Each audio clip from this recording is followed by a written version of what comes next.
नमस्कार, आप देख रहे हैं अमरावती टुडे न्यूज और मैं हूं आपके साथ अंजलि। आइए देखते हैं आज का मुख्य समाचार। Amravati today news 24। Indian union महिला मुस्लिम लीग अमरावती शहर की तरफ से संविधान की धारा 21 के मुताबिक राज्य सरकार केंद्र सरकार की जिम्मेदारी है कि वह लोगों की जान और माल की रक्षा करे। इस संदर्भ में अमरावती जिले की जिलाधिकारी पवनीत कौर इनके द्वारा भारत देश के राष्ट्रपति इन्हें एक निवेदन सादर किया गया। इस संगठन की शहर अध्यक्षा अमरीन खान शहाबुद्दीन खान है। सदर निवेदन में मांग की गई कि त्रिपुरा मस्जिदें जलाई गई, लोगों को मारा गया, जिन लोगों ने यह कृत्य किया है उन पर कड़ी से कड़ी कार्रवाई की जाए और जो मुसलमानों को नुकसान हुआ है उसकी भरपाई की जाए और जिन जिन संगठनों ने रैलियों का आयोजन किया उन संगठनों पर प्रतिबंध लगाए जाए और उनके संगठन पर UAPA लगाया जाए। निवेदन देते समय अमरीन खान, कुबरा बानो, इरफाना बानो, रेहाना परवीन, शकीला बी, शमीन बानो, सलमा बानो, मुस्कान फातिमा, शाहिस्ता बानो, रेहाना बानो, शबाना असलम भारती और इंडियन यूनियन महिला मुस्लिम लीग की अनेक कार्यकर्ता महिलाएं मौजूद थी। परिस्थिति ये है कि देश के एक प्रांत त्रिपुरा में इस्लाम धर्म को मानने वाले लोगों को कुछ दूसरे समुदाय के लोग नुकसान पहुंचा रहे हैं, मस्जिदें तोड़ी जा रही है, लोगों को मारा जा रहा है, स्त्रियों की इज्जत लूटी जा रही है। भारत देश एक धर्मनिरपेक्ष देश है और भारत के संविधान ने देश के तमाम नागरिकों को समान दर्जा दिया है। निवेदन में कहा गया कि हम तमाम मुस्लिम महिलाएं अमरावती शहर की कायम की रहिवासी है और शांति, अमन और भाईचारे के साथ जिंदगी व्यतीत करते हैं। निवेदन में आगे बताया गया कि यदि फिर भी इस देश में अमन शांति न होकर इस तरह के हालात होते हैं तो यह हमारे देश के लिए बहुत शर्म की बात है। इसलिए इस तरह की जो हरकतें की जा रही है इस पर लगाम लगाई जाए और देश में अमन भाईचारा कायम किया जाए। भारत सरकार से इस संगठन द्वारा यह विनती की गई है, जो लोग सांप्रदायिक दंगे करने की कोशिश करते हैं उन लोगों पर सख्त कार्रवाई की जाए। जलाई गई, लोगों को मारा गया, जिन लोगों यहाँ कृत्य किया है उन पर कड़ी से कड़ी कार्रवाई की जाए और जो मुसलमानों को नुकसान हुआ है उसकी भरपाई की जाए और जिन संगठनाओं ने रैलियों का आयोजन किया उन संगठनों पर प्रतिबंध लगाया जाए और उनके संगठन पर लगाए जाए। We have come here to give an application to the President through your medium. Ma'am, whatever that is totally happening in Tripura, it is illegal. The people over there have brutally broken our mosques, killed many people and are organizing rallies against our Prophet Muhammad Sallallahu Alaihi Wasallam. So we the ladies plead to you, please forward our application to the respected President. बिस्मिल्लाहिर्रहमानिर्रहीम। त्रिपुरा में मस्जिदें जलाई गई है, लोगों को मारा गया है। जिन लोगों ने कृत्य किया है उन पर कड़ी कार्रवाई की जाए और जो मुसलमानों को नुकसान हुआ है उसकी भरपाई की जाए और जिन संगठनों ने रैली का आयोजन किया है उन संगठनों पर प्रतिबंध लगाया जाए और उनके संगठन पर UAP लगाई जाए। Amravati today news 24। एसटी कर्मचारी 6 नवंबर से हड़ताल पर चले गए हैं। कई वर्षों से एसटी कर्मचारी अल्प वेतन पर काम कर रहे हैं। पिछले 6 महीनों से 27 एसटी कर्मचारियों ने कम वेतन के कारण आत्महत्या कर ली और इससे पहले किसी ने भी कम वेतन का मुद्दा नहीं उठाया। लेकिन आज कनिष्ठ वेतनमान संघ द्वारा आहूत हड़ताल में सभी कर्मचारी हड़ताल पर चले गए हैं। 2015 से अब तक 80,000 कर्मचारियों के हस्ताक्षर वाला पत्र प्रधानमंत्री, राज्यपाल और मुख्यमंत्री को भेजा गया है, लेकिन इस पर कोई भी कार्रवाई नहीं की गई है। इसी वजह से आज एसटी पर दबाव कम करने और एसटी घाटे को दूर करने के लिए सरकार में विलय होना जरूरी है। अब समय ऐसा आ गया है कि एसटी बंद होने की कगार पर है। चांदूर बाजार के समस्त कर्मचारी, इनमें सचिन राउत, सुनील भगत, मोहम्मद शाकिर, मोहम्मद करीम, निखिल कराड़े, संतोष राउत, दिलीप इंगड़े, नौशाद, शेख नाहिद, राजेश वानखड़े, अशोक पाटिल, नरेंद्र नगराळे, अतुल पावशे, रानी इंगोले, मंदा सपकाळ, वर्षा लांडे और समस्त कर्मचारी वृंद मौजूद थे। आम्ही या महाराष्ट्र शासनाला विनंती करतो आणि महाराष्ट्राच्या मुख्यमंत्र्याला विनंती करतो की आणखी किती तुम्ही आमचे आत्महत्याग्रस्तांचे भावांचे जीव घ्याल, तरी आज या सर्व कर्मचाऱ्यांना आणि आपल्या माध्यमातून सांगतो की या महाराष्ट्र गव्हर्नमेंटने जर लवकरात लवकर निर्णय घेतला नाही तर अजून 50 आत्महत्या या महाराष्ट्रात एसटी कर्मचाऱ्यांच्या होतील आणि त्यांची सर्वस्वी जबाबदारी या महाराष्ट्राच्या मुख्यमंत्र्यांची आणि या महाराष्ट्राच्या परिवहन मंत्र्यांची राहील, एवढी मी ग्वाही देतो आणि माझे 2 शब्द संपवतो। Amravati today news 24। अमरावती जिले में बाल विवाह रोकने के लिए प्रशासनिक स्तर पर कई तरह से प्रयास किए जा रहे हैं। कुछ दिनों पहले ही जिलाधीश पवनीत कौर ने एक प्रशासनिक आदेश जारी करते हुए कहा था कि बिना आयु वैधता की पुष्टि किए बिना किसी भी विवाह समारोह की बुकिंग मंगल कार्यालय द्वारा न की जाए। इसी तरह सामाजिक संस्थाओं तथा विवाह स्थलों को भी सख्त आदेश दिए गए थे। अब पुलिस विभाग की ओर से भी बाल विवाह रोकने के लिए नई पहल की जा रही है। जानकारी के अनुसार किसी भी विवाह कार्यक्रम में लगने वाली पुलिस विभाग की अनुमति अब बिना वर वधु की आयु वैधता की पुष्टि किए बगैर नहीं दी जाएगी। शहर व ग्रामीण दोनों ही पुलिस विभाग सक्रियता से इस बात का पालन करेंगे। ग्रामीण क्षेत्रों में भी बाल विवाह प्रथा को खत्म करने हेतु जनजागृति की जाएगी। बाल विवाह में किसी भी प्रकार की सेवा प्रदान करने वाली संस्था को मामले में बराबरी का दोषी माना जाएगा। शहर व ग्रामीण क्षेत्रों में शांति समिति पुलिस पाटिलों के माध्यम से बाल विवाह को रोकने की मुहिम चलाई जाएगी। इन सब के बावजूद नियमों का उल्लंघन पाए जाने पर माता पिता के खिलाफ कड़ी कार्रवाई की जाएगी। शहर व ग्रामीण पुलिस महकमे की ओर से इस प्रथा को खत्म करने के लिए विशेष पथक भी नियुक्त करने की तैयारी चल रही है। Amravati today news 24। कपास की उपज करने वाले किसान गुलाबी बोंडिल्ले के दुष्प्रभाव से लगातार जूझ रहे हैं और गुजरते वक्त के साथ फसल को बर्बाद करने वाली इस जंतु का प्रकोप भी बढ़ता जा रहा है। अक्टूबर के पहले सप्ताह में फसलों पर गुलाबी बोंडिल्ली का असर 10% देखा गया है, लेकिन अंतिम 15 से 20 दिनों में इसका प्रकोप 20% से अधिक बढ़ने की जानकारी है। नवंबर महीने में मौसमी वातावरण गुलाबी बोंडिल्ले के लिए पोषक होने की वजह से खतरा और अधिक बढ़ गया है। मौजूदा परिस्थिति में कपास उत्पादक किसान खेतों से फसल निकालने का काम शुरू कर चुके हैं। यह कपास बाजार तक भी पहुंचने लगी है, लेकिन कई खेतों में एक पौधे पर 10 से 15, इसी के साथ साथ 50 से 60 बोंड लगे दिखाई दे रहे हैं। जिन खेतों में बोंड की संख्या कम है वह पूरी तरह तैयार हो चुके हैं, लेकिन जहां बोंड की संख्या अधिक है वहां गुलाबी इल्ली का प्रकोप अधिक दिखाई दे रहा है। कृषि कार्यालय की ओर से किसानों से आह्वान किया गया है कि वह फसलों को गुलाबी बोंडिल्ले के प्रभाव से नष्ट होने से बचाने के लिए कृषि विभाग द्वारा सुझाई गई कीटनाशक दवाइयों का छिड़काव करे। कृषि कार्यालय की ओर से यह अनुमान लगाया जा रहा है कि नवंबर के अंत तक गुलाबी बोंडिल्ली का प्रभाव 30% तक बढ़ सकता है। इसलिए कृषि विभाग द्वारा सूचना जारी की गई है कि जिन खेतों में गुलाबी बोंडिल्ली का प्रभाव 5 से 10% के दरमियान है, ऐसी जगह साइपरथ्रोमिंग 10% का छिड़काव करे। इसी तरह 10% से अधिक प्रभाव वाले क्षेत्र में डेल्थामेथ्रियन, क्लोरोपाइरिफॉस, इंडोस्कार्न इस जैसी दवाइयों का छिड़काव करे, जिससे फसलों को बोंडिल्ली से सुरक्षित रखा जा सके। Amravati today news 24। पूर्व कृषि मंत्री अनिल बोंडे ने आदिवासियों पर आरोप लगाया है कि उन्होंने आदिवासी खावती किराना वितरण में ठगी करके लगभग 700 रुपए प्रति किट की हेराफेरी की है। इसकी जांच की जानी चाहिए, ऐसी मांग अनिल बोंडे ने प्रेस कॉन्फ्रेंस में की। आदिवासी खावती में भ्रष्टाचार की जांच और आदिवासी भोजन की चोरी करने वाले के खिलाफ कार्रवाई होनी चाहिए। मुख्यमंत्री उद्धव ठाकरे महाविकास आघाड़ी सरकार के भ्रष्ट मंत्रियों की जांच कराई जाए, ऐसा डॉक्टर अनिल बोंडे ने प्रेस कॉन्फ्रेंस में कहा। उनका कहना है कि आदिवासी मंत्री ने आदिवासी भोजन के वितरण में 110 करोड़ रुपए का गबन किया है। यह भाजपा की ओर से किया गया है। इसमें उन्होंने आदिवासियों के किराने के सामान में आदिवासियों को ठगा और प्रत्येक किट में 700 रुपए का गबन किया।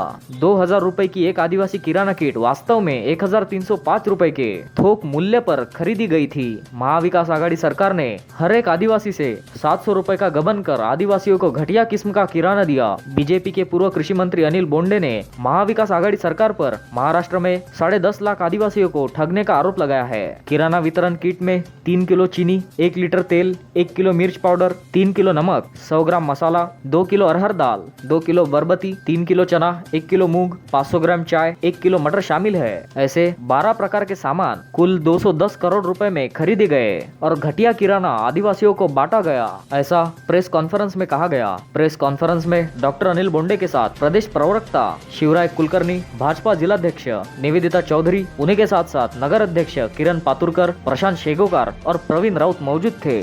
आदिवासियों के साथ भ्रष्टाचार करने वाले मंत्रियों को बरतरफ करने की मांग अनिल बोंडे द्वारा की गई। त्याचप्रमाणे पाळा येथील प्रशांतजी राऊत उपसरपंच, नंतर धानोरा तरोडा गावाचे ग्रामपंचायत सदस्य जयप्रकाश जयकिसन धुर्वे, दिनेशजी शर्मा। या सरकारनं भ्रष्टाचाराची एक मर्यादा ओलांडलेली आहे। म्हणजे आदिवासींच्या ताटातलं अन्न सुद्धा यांना कमी पडते. म्हणजे आदिवासींच्या खावटीमध्येही भ्रष्टाचार करण्याचं काम या सरकारनं केलेलं आहे.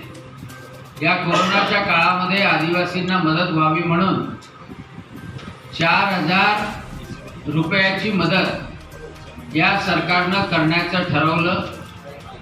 आणि ते ठरवलं असताना आदिवासीच्या 25 आमदारांनी स्पष्टपणे सांगितलं की ही 4,000ची मदत आदिवासी कुटुंबाच्या खात्यामध्ये डायरेक्ट टाकावं. परंतु दुर्दैव असं आहे की या आघाडी सरकारचे आदिवासी विकास मंत्री ॲडव्होकेट के.सी. पाडवी, राज्यमंत्री प्राजक्त तनपुरे, आदिवासी विकास विभागाचे सचिव अनुपकुमार यादव, आयुक्त हिरालाल सोनवणे आणि आदिवासी विकास मंडळाचे व्यवस्थापक नितीन पाटील यांनी निर्णय घेतला की रोख रकमेच्या ऐवजी या आदिवासी बांधवांना किराणा द्यायचा. मग किराणा द्यायचा तर किती रुपयाचा द्यायचा?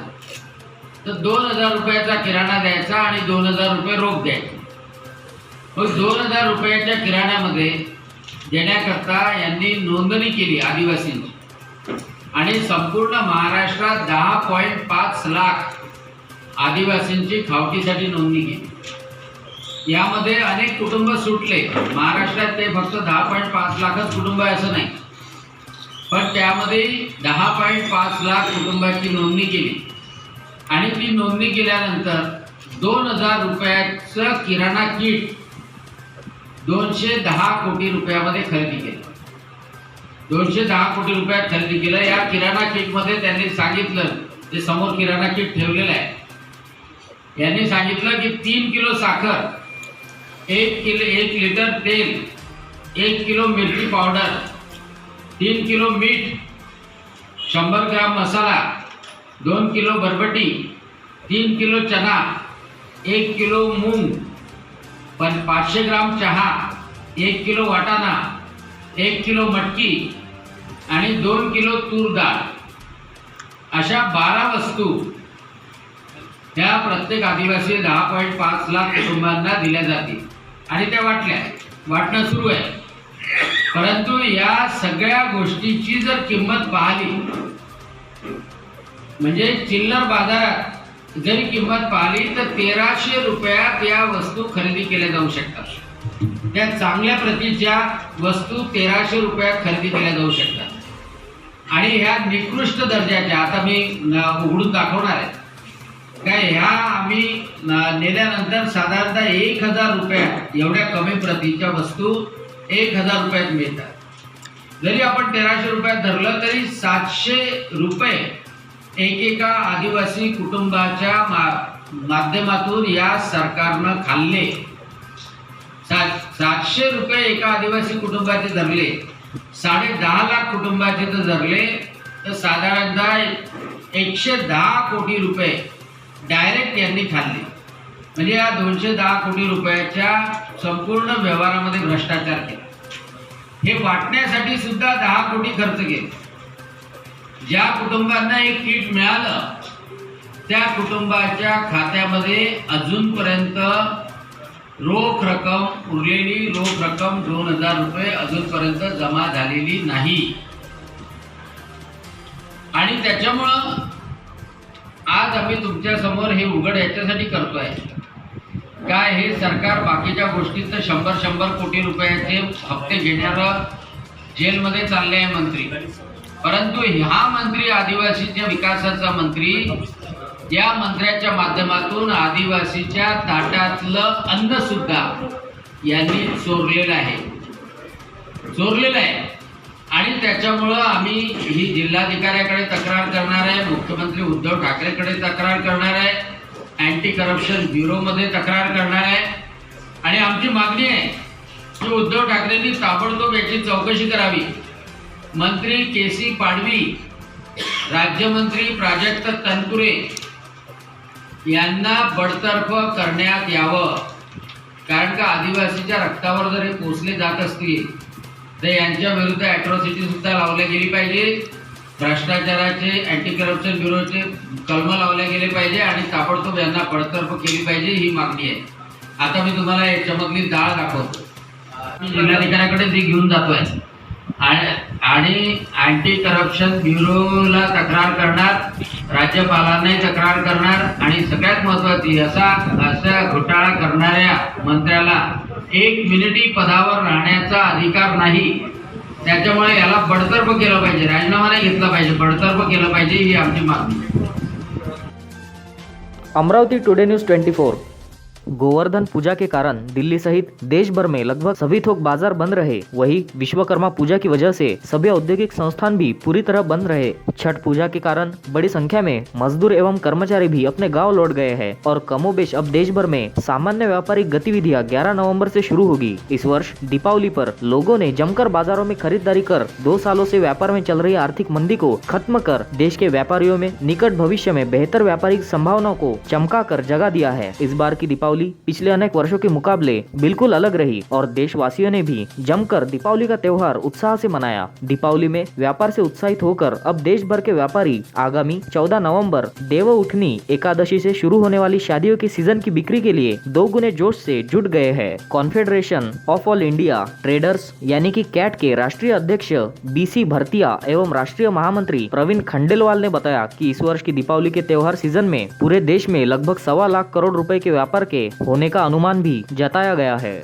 10 वर्षों में दीपावली सीजन में व्यापार का एक रिकॉर्ड आंकड़ा है। अकेले दिल्ली में यह व्यापार लगभग 25,000 करोड़ का हुआ। भरतिया एवं खंडेलवाल ने बताया कि इस बार देश भर के बाजारों में चीनी सामान कतई भी नहीं बिका और ग्राहकों का खास जोर भारतीय वस्तुओं की खरीदारी पर रहा, जिसके चलते चीन को 50,000 करोड़ रुपए से अधिक के व्यापारियों ने मजबूती देते हुए देश भर में दीपावली लोकल दीपावली को उत्साहपूर्ण मनाया गया। भरतिया एवं खंडेलवाल ने बताया कि दिवाली त्योहार के पारंपरिक सामान मिट्टी के दिए, अनेक प्रकार से सजी बेहद आकर्षक द्वार, वंदनवार, लटकन, मिट्टी के हटरी, खांड के बने खिलौने, मिट्टी के चंडोल, मोमबत्ती व माँ के बने दिए, रंगोली आदि की खरीदी होने के कारण छोटे कुम्हारों को, शिल्पकार, हस्तशिल्पी तथा अन्य विधाओं के छोटे लोगों को बड़ा व्यापार मिला। वहीं दीपावली पर मुख्य रूप से मिठाई, ड्राई फ्रूट, नमकीन और अन्य खाने पीने की पैक वस्तुएं, फर्निशिंग फैब्रिक, फुटवेयर, गिफ्ट का सामान, इलेक्ट्रॉनिक आइटम्स और आदि अन्य वस्तुओं का व्यापार जबरदस्त तरीके से पूर्ण हुआ। इस दीपावली ने देश भर के व्यापारियों को एक नया उत्साह, उमंग और भविष्य के व्यापार की बड़ी संभावनाओं को जगा दिया है। इस साल हुए व्यापार ने नए तौर तरीके अपनाकर व्यापारियों को प्रेरित किया है।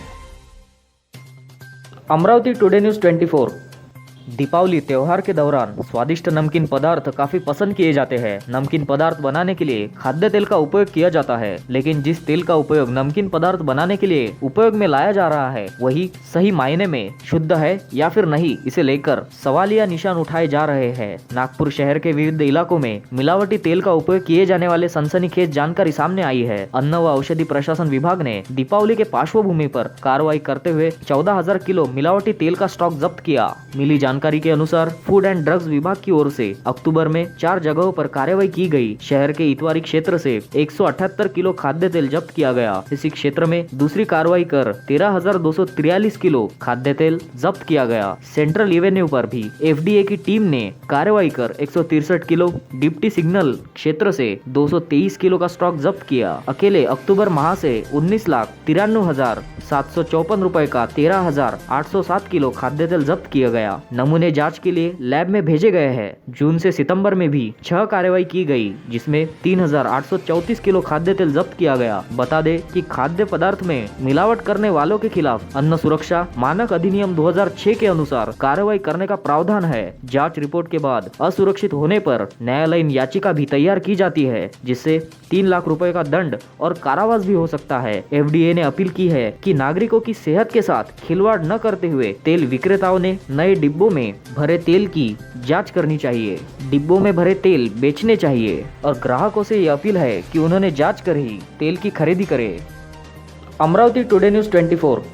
अमरावती जिले में मौजूद करीब 993 छोटे बड़े ग्रामों में से लगभग 153 ग्राम ऐसे हैं जहां भूमिगत पानी की स्थिति सामान्य रूप से इस्तेमाल के लायक नहीं है। यहाँ पर या तो पानी का TDS स्तर अधिक पाया गया है या फिर पानी में खारेपन की मात्रा अधिक दर्ज की गई है। प्रदूषण नियंत्रण मंडल की ओर से इस पानी का उपयोग स्वास्थ्य के लिए खतरनाक बताया गया है। अब भी जिले में कई ग्रामीण क्षेत्रों में नागरिकों की निर्भरता भूजल पर अधिक है। खेती संबंधित कार्यों के लिए भी अधिक मात्रा में इसी पानी का उपयोग किया जाता है तथा घरों में भी यही पानी उपयोग में लाया जा रहा है, जिसको लेकर महाराष्ट्र प्रदूषण नियंत्रण मंडल की ओर से चिंता व्यक्त की गई है। जिले की कई ग्राम पंचायतों में अब भी जलापूर्ति योजना के तहत पानी की आपूर्ति शुरू नहीं हो पाई है। ऐसे में प्रदूषित जल पीने से ग्रामीण क्षेत्र के नागरिक चर्म रोग, घेंघा इस जैसी कई बीमारियों का शिकार हो जाते हैं। अब भी जिले के कई तहसीलों में इन समस्याओं से जूझ रहे मरीजों की संख्या अधिक देखी जाती है। प्रदूषण नियंत्रण मंडल की ओर से जिला प्रशासन को दूषित भूजल वाले गाँवों की सूची सौंप दी गई है और इस संदर्भ में उपाय योजना करने की सिफारिश भी दी गई है।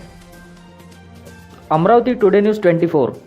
देश का सबसे बड़ा महामंडल ऐसा महाराष्ट्र राज्य मार्ग परिवहन महामंडल यानी ST महामंडल का लौकिक है। मात्र इसमें 10 वर्ष सेवा पूर्ण करने के बावजूद भी वाहकों की पगार सिर्फ 16,858 रुपए है। इसमें घर खर्च, कर्ज के हफ्ते चुकाना या फिर बच्चों की पढ़ाई पूरी कराना, ऐसा प्रश्न ST कर्मचारियों को हर महीने परेशान करता रहता है। परिवहन मंत्री अनिल परब व संयुक्त कृषि मंत्री में हुई चर्चा में वार्षिक वेतन बढ़ोतरी पर दिवाली के बाद स्वतंत्र चर्चा की जाएगी, ऐसा आश्वासन दिया गया है। इस कारण फिर से आश्वासनों पर बात करने का दुख ST महामंडल के कर्मचारी व्यक्त कर रहे हैं। सहायक, वाहक, चालक, लिपिक पदों पर महामंडल में भर्ती हुए कर्मचारियों को शुरुआत का पगार अत्यंत कम यानी 13,863 रुपए रहता है। इसके पश्चात सेवा ज्येष्ठता अनुसार इसमें बढ़ोतरी होती है। महंगाई भत्ता, घर किराया और अन्य भत्ते मिलाकर इसमें करीब 2 से 3 हजार की वृद्धि होती है। मात्र इसके बाद भी यह पगार अत्यंत कम है, ऐसा ST अधिकारियों का कहना है। एक हाथ संस्था में 10 वर्ष काम करने के बाद समाधान कारक पगार मिलने की अपेक्षा कर्मचारियों की है, लेकिन ST महामंडल के सहायक वाहक पद पर इतने वर्ष सेवा पूर्ण करने के बाद भी मात्र 16,858 रुपए पगार कर्मचारियों को मिल रहा है। निवृत्ति वेतन उन्हें निवृत्ति के बाद दिया जाएगा और वो भी 22 से 25 हजार रुपए होगा। कर्मचारियों की आर्थिक स्थिति सुधरे, इसके लिए गत 5 वर्षों में 3 बार ST की हड़ताल हुई, मात्र अब तक आर्थिक स्थिति में खास बदलाव नहीं हुए, ऐसा ST कर्मचारियों द्वारा कहा गया है। महाराष्ट्र राज्य ST महामंडळामार्फत दिनांक 28 पासून उपोषणाचे आवाहन केलेले होते, परंतु कृती समितीमार्फत मागे घेण्यात आलेला संप याला कामगारांचा विरोध होता। त्या अनुषंगाने आज दिनांक 7 रोजी अमरावती आगार क्रमांक 1 मध्ये संपाची घोषणा केलेली आहे। अशा प्रकारचे निवेदन अमरावती आगार व्यवस्थापक विभाग नियंत्रक यांना दिलेले आहे। आमच्या मागण्या ह्या रास्ता आहेत। आमच्या मागणी हेच आहे की आमचं राज्य शासनात विलीनीकरण करण्यात यावं व राज्य शासनाचा दर्जा आम्हाला देण्यात यावा। आम्हाला जो पगार मिळतो हा 7व्या वेतन आयोगानुसार मिळत नाही आणि आमचे जे भत्ते आहेत, महागाई भत्ता, घरभाडे भत्ता, हा राज्य शासनाच्या तुलनेत कमी आहे। त्या अनुषंगाने आमची शासनाला ही विनंती आहे की आमची तात्काळ राज्य शासनात विलीनीकरण करून आम्हाला न्याय देण्यात यावा। Amravati today news 24। फिलहाल के लिए बस इतना ही। आज के समाचार अब समाप्त हुए।